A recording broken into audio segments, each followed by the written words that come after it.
Програмата се прави врз основа на расположливи средства на општина Куманово кои влегуваат во буџетот и врз основа на тие средства јавното претпријатие дава предлог програма за работа во текот на наредната година.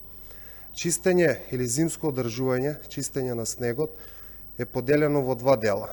Чистење на патишта, кое што оди преку постапка, кое што ја распишува општина Куманово, додека чистење на јавни површини во централно градско подрачје, двата плоштади, кејот, пристапните патишта пред битните институции и училишта е во надлежност на јавното претпријатие Чистота и зеленило.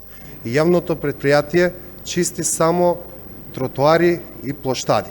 Сето останато е во надлежност на општина Куманово, за што распишува постапка, како што имам информација, досега сите патишта во локациите кои што беа наведени се чистени. Сложам дека кондицијата во која што се наоѓа моментално градскиот парк не е баш сјајна и не е во добра состојба. Меѓутоа мора да имаме предвид дека се работи за голема површина и тоа е една од најголемите површини кои што ги уредува јавното претпријатие Чистота и зеленило и се работи за повеќе операции кои што се вршат во текот на година. Не станува збор за една операција.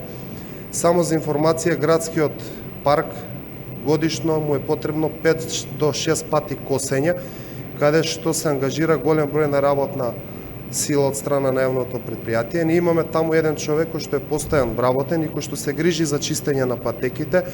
Пред 3 години ги имаме, пред 3 или 4 години јавното претпријатие ги има отстрането сите склонопадни дрвја, стануваше збор за поголем број на дрвја и на истата површина има насадено и нови дрвја. Тука нема да застанеме, туку ќе продолжиме и понатаму со одржување на градскиот парк. Планираме садење и поставување на нови садници. Планираме и да обезбедиме систем како би можеле да го искористиме и речното корито и реката која што е во непосредна близина, да извршиме наводнување на истиот, ќе продолжиме со косење